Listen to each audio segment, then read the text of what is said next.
Now, on News Talk 105.9 WMAL. O'Connor and Company. That kind of feels like the theme today. I don't want to work. I just want to bang on this drum all day. But we have to.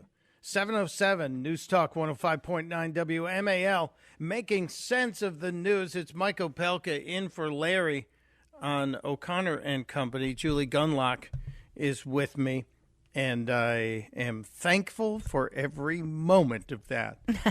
Glad you're here, Julie. Busy show coming up. We're barely halfway through it. Well, we do have a discussion with the D.C. Police Union chairman coming up about the crime bill in D.C. today. And an hour from now, Senator Roger Marshall is going to join us to talk about the CDC's push for some woke madness. Is all I'm going to call it. We'll get into it because we have a very, very important discussion about to happen with a former White House Deputy National Security Advisor. KT McFarland is joining us, because our president is overseas and his foreign policy is in the spotlight again today. Welcome, KT McFarland. Well, Michael and Julie, it's wonderful to be with you again. Thank you. Oh, we're glad you're here. And I was just criticizing during the break the class photos that always happen at all these international meetings. It seems like we don't get any substance out of these meetings as NATO is gathering. It's more important for them to stand in a line and get their pictures taken. And I just wish we could have a little more transparency. But then again, maybe we wouldn't like what we're hearing. What are you seeing from this trip so far? Okay, well, you're right about the photo ops and how those are important. Often, though, and it's not just the guys standing up like a lineup, but it's the photos that are taken sort of inadvertently that set the stage for this sort of impression the world has of America. And I'll put it like this. So the pictures that are going to be flashed around the world were not of the lineup so much as President Biden and the King, and King Charles, and President Biden looking kind of confused and wandering. And the King having to, sort of show him and help him. And the image, the absolute image of that is, wait, this is a doddering America. This is America in decline. This is America that has to be led around by the King of England. And in addition to that, I look at the picture that was taken 2 days ago in China, the American Treasury Secretary kowtowing, bowing before the Chinese, bowing 3 times when she had the handshake with the president of China. Those are the images that the world sees. They don't care about the lineup. They don't care about the talking points or the readout. It's the picture that sticks in people's minds. And I keep thinking about the picture of Ronald Reagan meeting the Russian president, Mikhail Gorbachev, at Reykjavik, where President Reagan is standing there. It's a really cold day. He's greeting Gorbachev, and Reagan doesn't have a coat on. He doesn't have gloves on. He doesn't have a hat on. He just looks robust. And here was the Russian president, who should have been used to cold weather, right? And he had the hat, he had the scarf, he had the gloves, he had the overcoat, and that image was stuck in people's minds at the time and remains this sort of emblematic picture of American robustness and Russian decline and Russian sort of, enfeeblement. And so I think that the pictures do matter. What's happening behind the scenes is even scarier. Well, that's the key. I was going to ask you, because the optics are obvious, and they are a thing that we all cringe when we see how the world starts seeing us. But is anything coming of this NATO summit? Is there anything there that really is worthy of focusing on? Yeah, and it's not what's happening today, it's what they plan to have happen tomorrow. So what they're going to have is it's going to be Ukraine is not going to be admitted to NATO. Can't be for a whole lot of legal reasons, because Ukraine doesn't have secure borders. But what they're going to offer Ukraine is like NATO light. The NATO countries are going to say, we're going to basically arm you forever, whatever you need to continue to fight. And we're going to have you consult with us during our regular meetings. You're not going to be a voting member. You're not going to be, we're not going to offer you a security guarantee in the sense of, if you're attacked, we all fight the same common enemy. But they are kind of inching. It's like a halfway thing. And the reason this is significant is, Ukraine had a spring offensive that really didn't work. Ukraine was supposed to take land back from the Russians. They took a little here, they took a little there. But effectively, it's a stalemated war. It's a war of attrition. And at the same time that they're having the NATO meeting and offering NATO light to Ukraine, the President of the United States is saying, we're going to have to give them more advanced weapons. They're called cluster bombs. We're going to have to offer them more weapons because we're running out of the weapons in our own American stockpile. So we're supplying Ukraine. We now seem to be supplying Ukraine forever, another forever war. And we're doing it at the expense of our own national security. That, to me, is the most irresponsible and upsetting part of it, that the United States is drawing down its own weapon systems to help Ukraine fight a forever war against Russia. Meanwhile, the real adversary the United States faces, China, is getting, we're just, yet again, after the forever war in the Middle East, we were distracted for 20 years. Now we got another forever war, and we're not focusing on the main strategic threat to the economic survival of the United States, which is China. KT, I'd love to get your opinion. Also, there's news that Turkey has now dropped its opposition to Sweden's NATO bid. What do you think's behind that? What do you think was offered to Turkey, and what does this mean for the expansion of NATO? The nice thing that they're going to tell you is that Turkey dropped its bid because Sweden and other countries are going to encourage Turkey to be let into the European Economic Union. But what really is happening is the United States said, well, we're going to sell you more advanced aircraft if you do it. So it was a trade. I mean, to me, it's great that Sweden will be joining NATO. Bigger NATO, the better. Yeah. But what I really want to see out of all of these countries is to say, we're not just joining NATO so that America can defend us against our enemies. What I really would like to see is we're going to help. Yeah. We're going to increase our defense budgets. We're going to contribute as well. This is not just going to be a free ride. I mean, that's something in the Trump administration, when we would talk to our NATO allies, I mean, they laughed when we said, please, would you please honor your commitment? Will you please increase your defense budget to 2% of your GNP, like America and other countries are doing? And they, oh, yeah, sure, we'll get around to it eventually. Not quite yet, but we want to have NATO membership. We want America to guarantee our security. So what I far would prefer to see is these countries of NATO saying, we're in it, but we're in it together. We're not just in it for America to defend us at America's expense, America's blood, America's treasure, America's national security, but we're going to be in there together, and I'm not seeing a lot of that. KT, we've got about a minute left here. I'd like your opinion on the sudden charges that appeared for Dr. Gal Luft just a few days after his video popped that was not good news for Hunter Biden. Isn't this a laughable example of two tiers of justice or a weaponized DOJ? Oh, I mean, there's so many examples, it's hard to point to just one. The tragedy of all of this, I think, is that, is the media complicit? Are they just looking the other way? They're bribes. These are bribes they were taking. I'm in Long Island. I'm in the Hamptons for the summer, and I've been talking to a lot of business people who do business in China, and they said the very same people Hunter Biden was texting with and threatening, these are the same Chinese officials who were offering them bribes to do deals.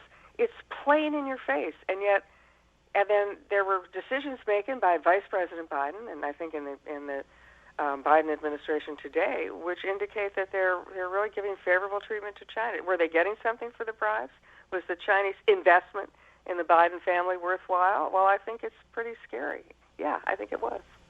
It is. We so appreciate your time, KT McFarland, sharing her thoughts and opinions on what's happening on this visit overseas. It is the optics, but it's also what's happening in the background. Thank you so much, KT. Honor and a pleasure. Thank you. There she goes, and I'm looking at the clock. It's 7:50. WMAL. Making sense of the news. Live from the Home Paramount Pest Control Studios. Home Paramount, the leader in pest control since 1939. Need a new roof? Honor, respect, and trust your home with Valor. Visit valorhome.com. Later this morning on the Chris Plant Show, one left-wing media outlet says Joe Biden may be the meanest, nastiest, most foul-mouthed president ever. 9 a.m. on WMAL.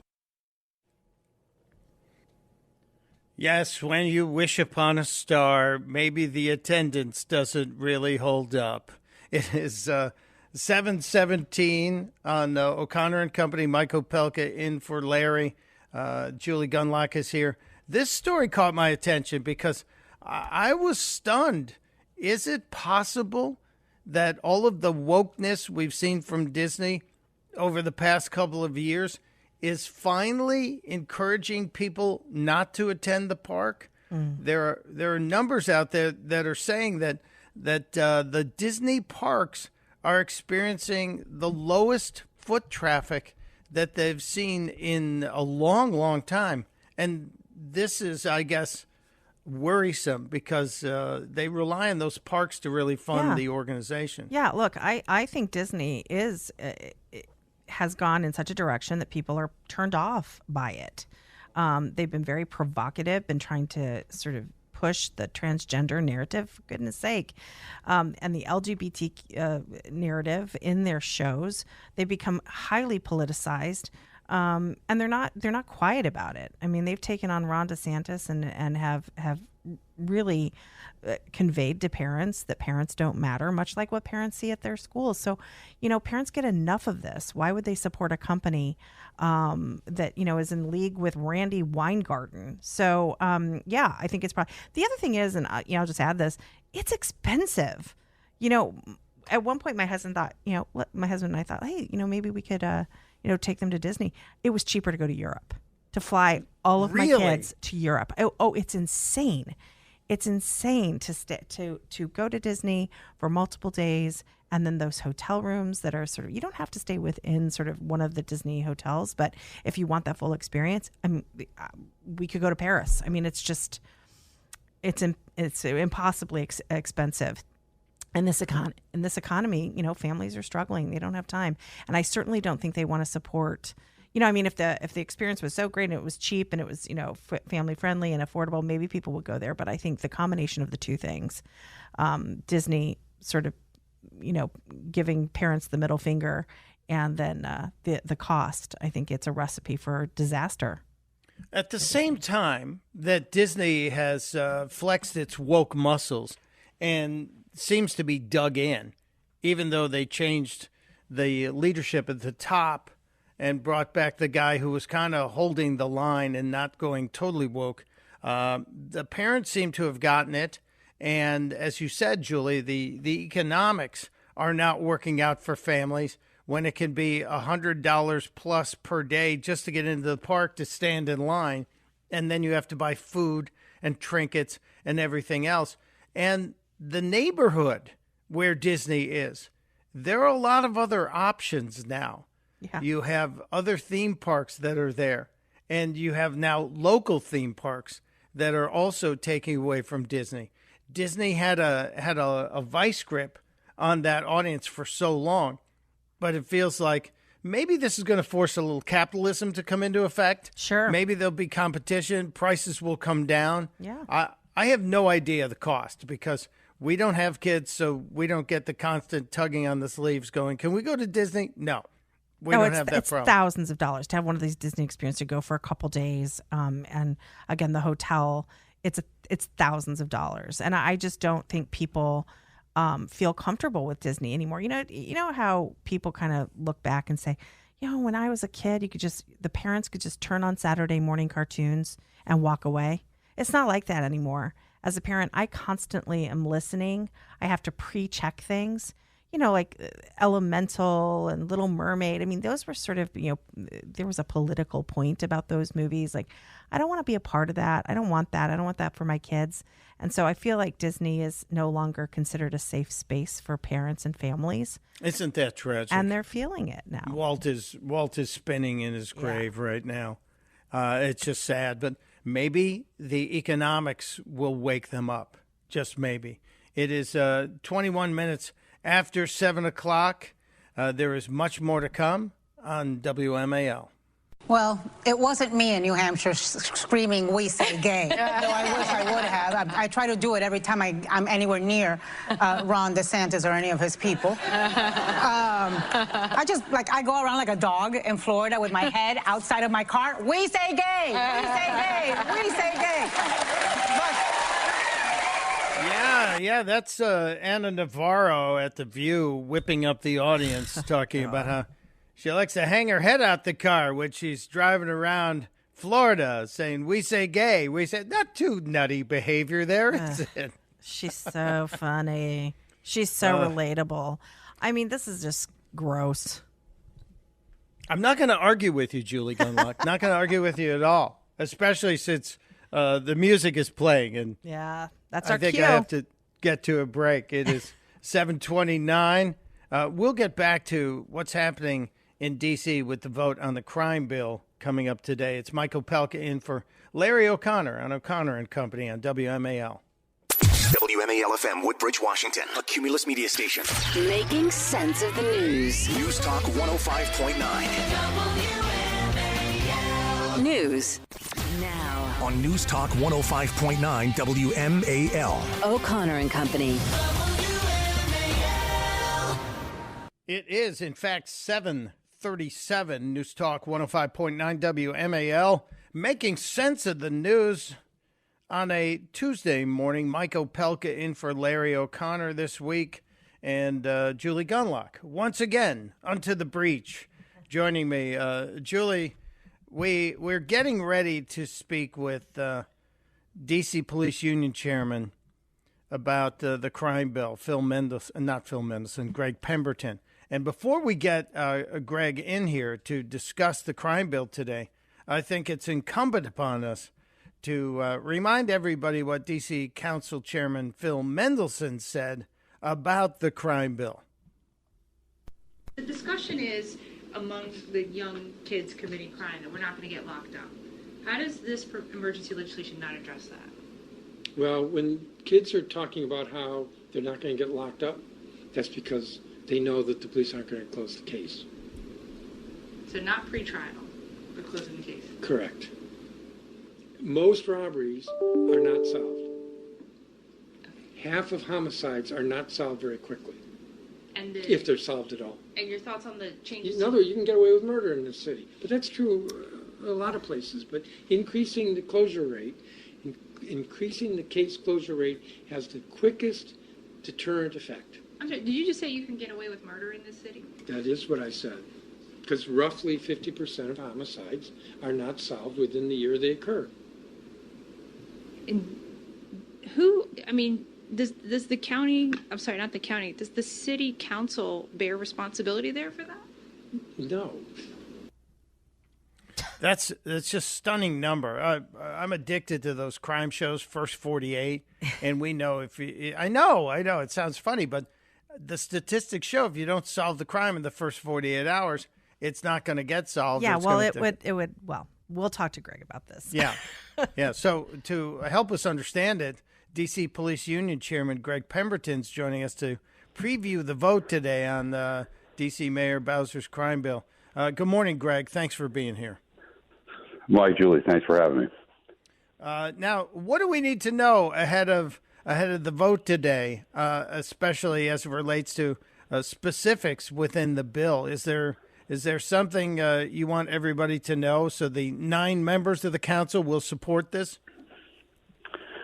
Well, first of all, let's get out of the way that this is really a drop in the bucket for what needs to happen. I mean, it is promising, it is optimistic that there are at least some folks on the council who are having a discussion about holding criminals accountable and making sure the police can do their jobs and making sure the prosecutors and judges can actually do something to people who've been convicted or suspected of committing violent crime.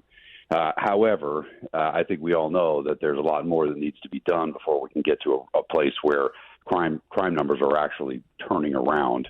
I mean, right now we're at over 129 homicides. That's a 20% increase over last year. Violent crime is up 33%. Armed carjackings, the numbers are skyrocketing. I think we're at 479 on the year, which is a 95% increase over last year. So, a few minor changes to procedural issues in the court system, I don't think are going to, make those numbers go away. I do think it's promising, though, that there are council members out there that are having at least discussions about trying to fix some of this stuff. But I think it's going to be a long time before we really see any significant impact. Greg, coming from a point of personal experience, I lived in New York City when they were experiencing 6 murders a day, and Rudy Giuliani came in and put boots on the ground and put cops on the street and was active with broken windows and stop and frisk. and New York went from being one of the more dangerous places in big city terms to one of the safest places. Is that what needs to happen here, in your opinion? Absolutely. I think the main issue that we can point to for the reason that the crime stats are where they are is because of staffing issues.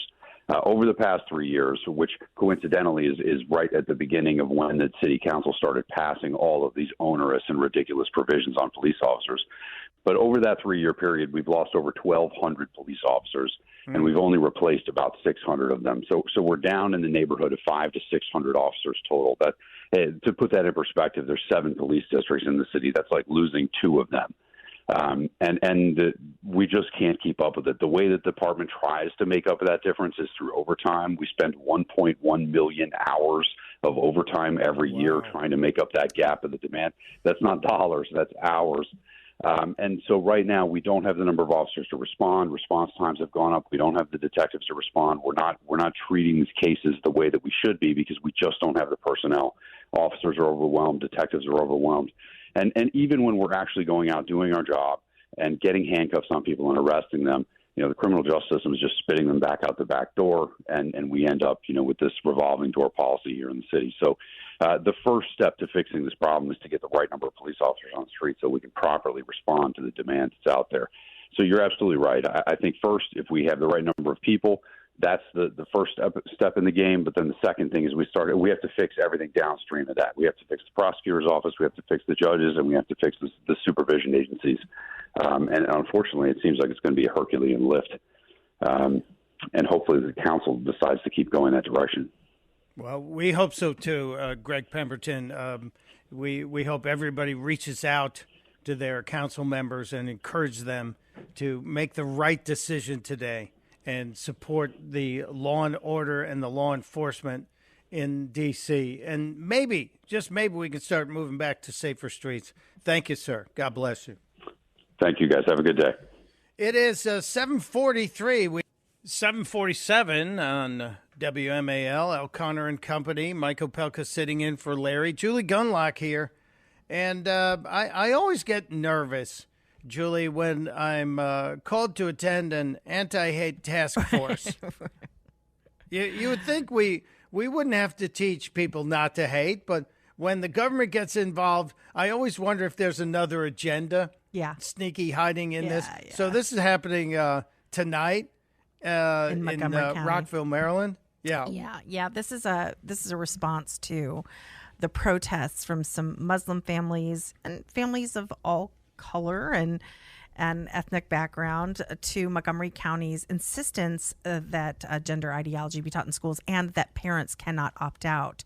So Austin Omani was sort of covering this, and it went viral. These really well attended protests to again protest this school policy of not allowing people of religious faith to opt their kids out of these very radical gender classes and instruction.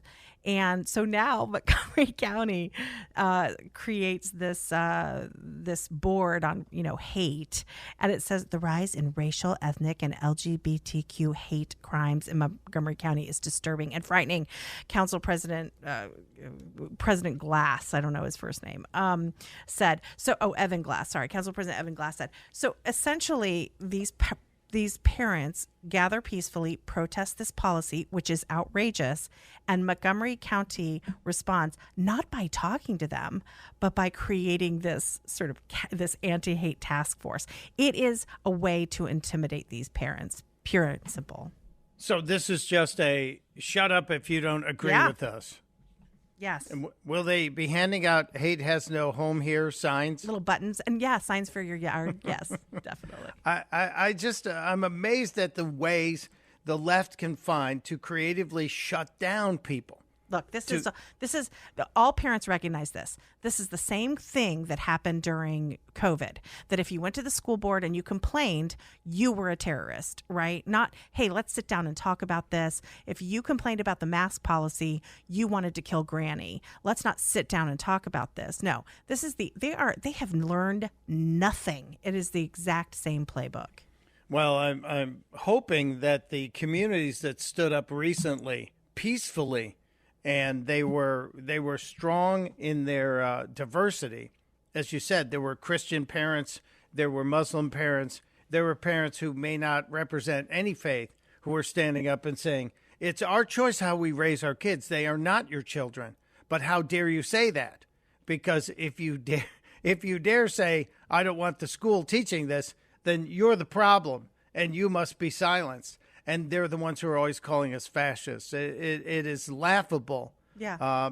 But I'm hoping there will be calm and peaceful and clear thinking representation at this meeting tonight. It'd be a good thing if you're in Montgomery County and one of those show folks. up. Yeah, 7:00. Tell Evan Glass that you're not hateful. No. That you agree that we shouldn't be hateful, but you also agree the government doesn't need to be in the minds and in the heads of the children, indoctrinating them. We just want the kids to read and write. Is that so wrong? Yeah. Yeah. Just madness to me. There's other madness out there. In addition to this, everywhere you look, you really can't swing a cat without seeing madness. And I want to go on record. I'm not advocating cat swinging anywhere ever. It's just not something you should do. But there is madness everywhere. I'm trying to understand what's happening at Brown University, where 38% of the school's student body identifies as LGBTQ plus whatever. 38% of the student body say they are. Yeah, there's power in it. There is power. Is it? Yes, absolutely. The worst thing you can be is some straight white person. Are you kidding? And forget it if you're male. My goodness. There is power in intersectionality. The more intersections you have. So it's not enough to be a woman. You need to be a black woman. But it's really not enough to be a black woman. You need to be an LGBTQ black woman. And it's really not enough to be just those three. You need to throw a disability in there. Then you need to be, from a poor background, right? Or, I mean, you understand the more sort of things you can check off, the more powerful you are. So, it's very easy to sort of identify as queer, but then still have a boyfriend if you're a woman or, I actually know young kids who are identifying as queer, non-binary, but they are, they're just heterosexual kids, but they want to have that identity. And again, it's a way to gain power over other people. I think I have a way for us to cash in on this. I've been thinking about this. You just made me think about this. I'm a capitalist at my heart, Julie Gunlock. Yes, I love it. I am a pure capitalist. I love the capitalist system. I think it makes us great. And now we need to start selling LGBTQ woke merit badges. Yeah, let's do it. So whenever you check a box, look, you the can Scouts buy. aren't far off of that. Okay, so they're going down that direction. That we've already got the baseline for the marketing, so I'm going to look into that during the break. It is 7:53. More to come on O'Connor and Company on WMAL.